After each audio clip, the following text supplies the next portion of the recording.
Hablar de Mikhail Bakunin es hablar de una de las figuras fundamentales y trascendentales de la historia del movimiento obrero internacional. Y en el caso de España es hablar de una figura que determinó el devenir del movimiento obrero desde su introducción a finales de 1868 hasta prácticamente el final de la Guerra Civil en 1939. Consigue que sus ideas sean transmitidas con mucha simpleza a la clase trabajadora española y logren articular uno de los movimientos obreros más importantes de Europa a lo largo de finales del siglo XIX y en el primer tercio del siglo XX, porque no podemos olvidar que la CNT, la Confederación Nacional del Trabajo, que recoge toda la tradición del internacionalismo bakuninista previo a su propia fundación, se convierte en uno de los sindicatos más modernos y más dinámicos de Europa en la década de 1910 y 1920 por su forma de estructuración interna y por su forma de organización y también de capacitación al exterior de las reivindicaciones de la clase trabajadora.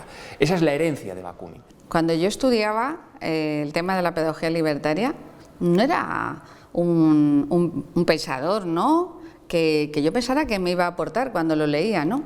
Y cuando iba construyendo un poco cuáles eran los ejes de la pedagogía libertaria, realmente me di cuenta del peso que tenía Bakunin. Para mí fue una sorpresa increíble. Es decir, una de las líneas de la pedagogía libertaria es la pedagogía integral, es decir, el desarrollo integral de las personas en el concepto libertario, que es social, y es de transformación social, ¿no?, de que cada uno tiene que aprender trabajo manual, trabajo intelectual, desarrollo de su propio cuerpo, cultivo de su propio cuerpo, etcétera, tal y como lo ven ellos, pero en libertad, ¿no?, como una aplicación de la no división social del trabajo, no disociación en el trabajo manual intelectual. Bueno, pues ahí estaba Bakunin, con el tema de la libertad, la enseñanza en libertad, pero social, y la enseñanza que tiene como fin la libertad, pero la libertad de todos, no la libertad individual. Eso es el liberalismo, ¿no? Bueno, aquí todo vale. Ahí estaba Bakunin, en la cuestión de si debe haber escuela o no debe haber escuela. Es una vieja polémica dentro del mundo libertario, ¿no? Hay movimiento sin escuela y movimiento de escuela, ¿no? Y Bakunin, por ejemplo, se pone del lado que debe haber escuela, ¿no? Entonces, en la cuestión de la neutralidad y el adoctrinamiento, o sea, la escuela tiene que tener como contenido el capacitarse colectivamente, todas las personas que asisten a la escuela, para transformar la sociedad. No entiende que la escuela pueda ser neutral, entiende que todo ese trabajo se realiza para transformar algo, ¿no? Y cuando uno piensa además sobre los sistemas educativos nacionales y si eso puede llevar, si un sistema educativo nacional podría compensar las desigualdades existentes en nuestra sociedad, bueno, pues de nuevo nos encontramos a Bakunin. De nuevo nos encontramos a Bakunin porque nos dice o nos da a pensar que es imposible que un sistema educativo por sí solo, o es imposible que una escuela por sí sola pueda sustituir a lo que sería una transformación o una revolución social, ¿no? La vida de Bakunin es algo impresionante, es muy difícil. En su época, por lo visto, era muy difícil estar cerca de Bakunin y no sentirse influido por él, no solo por su aspecto físico, que era muy espectacular, sino por la personalidad que irradiaba, por la forma de ser que tenía.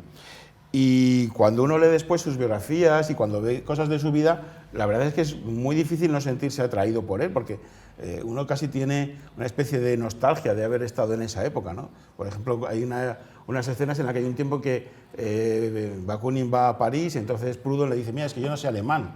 Y entonces por las noches quedaban y entonces Bakunin le traducía y le leía a Hegel a Proudhon y se pasaban toda la noche los dos hablando en francés y en alemán para que Proudhon entendiese los últimos textos filosóficos. Claro, es que la vida de Bakunin es una auténtica novela, es que es una persona que tiene relación con todas las personas importantes y fundamentales prácticamente del siglo XIX, no solo de Rusia, sino de mucho más allá. Hay un momento, para que nos hagamos idea, que Marx dice: George Sand tiene unas cartas que demuestran que Bakunin es un traidor, y George Sand, que le conoce y que está todos los días, todas las tardes recibiendo a Bakunin, escribe a Marx diciendo: eso es mentira, eso es una calumnia.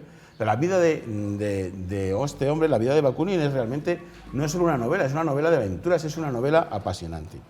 Y tiene mucha importancia la vida de Bakunin con sus ideas, porque alguien que venía de esos principios, alguien que venía de una aristocracia como la aristocracia rusa, que se educa con un padre, por ejemplo, una de las cosas impresionantes es que el padre de Bakunin es cónsul en París durante la Revolución Francesa y asiste a la toma de la Bastilla.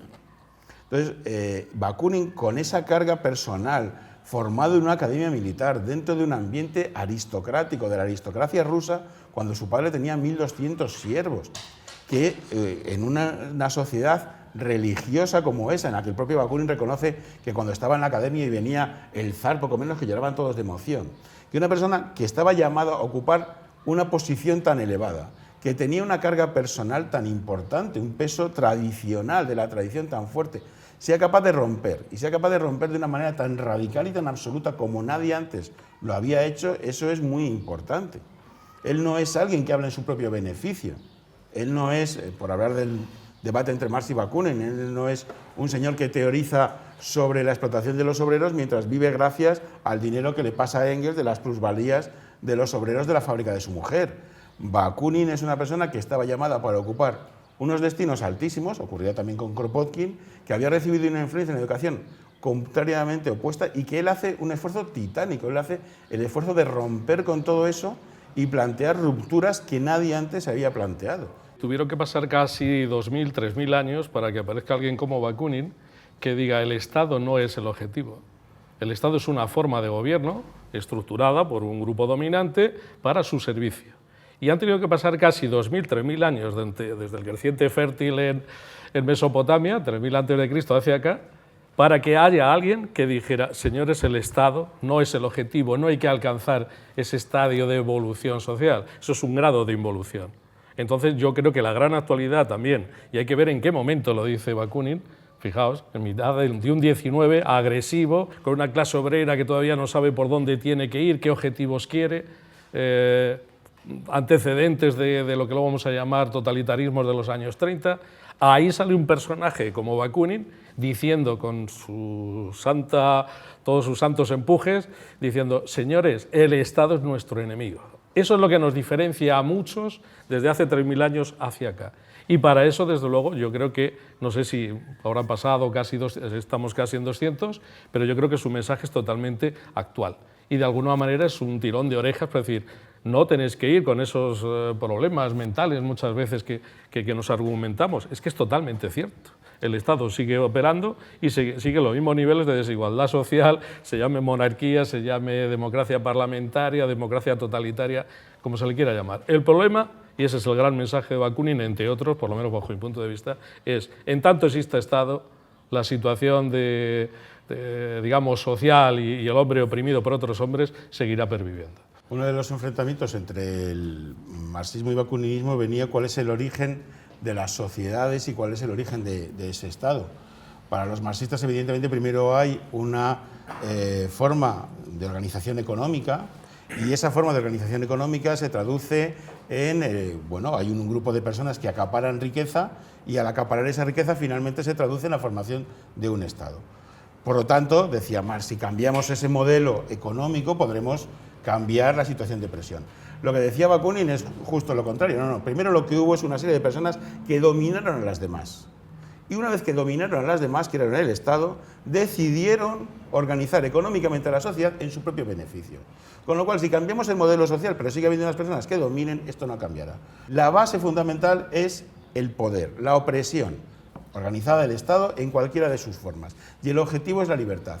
No basta con cambiar únicamente un modelo económico, no basta con cambiar una forma de explotación. Si no cambiamos el origen, el Estado, y lo hacemos de raíz, porque claro, los marxistas dicen, sí, queremos destruir el Estado, pero luego ya con el tiempo. No, Bakunin dice, desde el primer momento. Hay una cosa que, dado que estamos hablando de la influencia actual, sería el tema del voto, a la que hay unas elecciones próximas y estamos constantemente con los procesos electorales.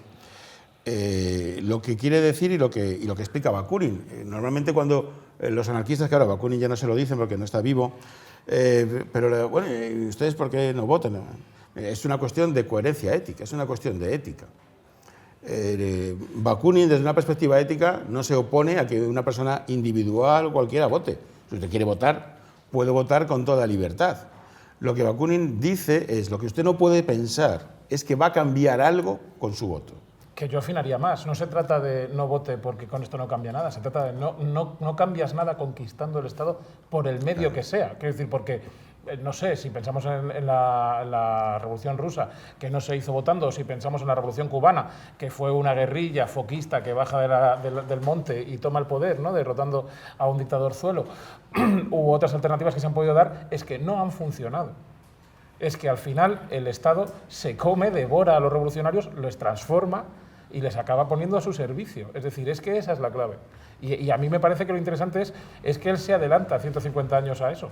Para Bakunin daba lo mismo que la revolución, en su proceso o al final, en su meta, fuese dirigida por unos obreros, por unos burgueses, por unos aristócratas. Finalmente, si una vanguardia dominaba y gobernaba, pues eso se traduciría inevitablemente en una limitación de las libertades para el conjunto de la sociedad. Y para él era tan malo una dictadura de los obreros como una dictadura de los aristócratas. Podemos estar seguros de que las ideas de Miguel Bakunin en estos momentos tienen toda la vigencia del mundo. Es decir, hoy en día están sobre la mesa los mismos debates que le enfrentaron a Engels, que le enfrentaron a Marx y que le enfrentaron a sus seguidores. Y la única diferencia, y para mí es fundamental, es que la historia, 150 años después, le ha dado la razón por completo. Es decir, en 1860 él estaba teorizando. En el año 2014 ocurrió exactamente lo que él había predicho que ocurriría si una clase en concreto tomaba el poder y se hacía dueña del Estado. Entonces, en este momento, no es que las ideas de Bakunin estén vigentes, es que en realidad son las únicas ideas que de verdad pueden plantear una alternativa que no se ha probado en profundidad y que puede sacarnos del momento en el que nos encontramos.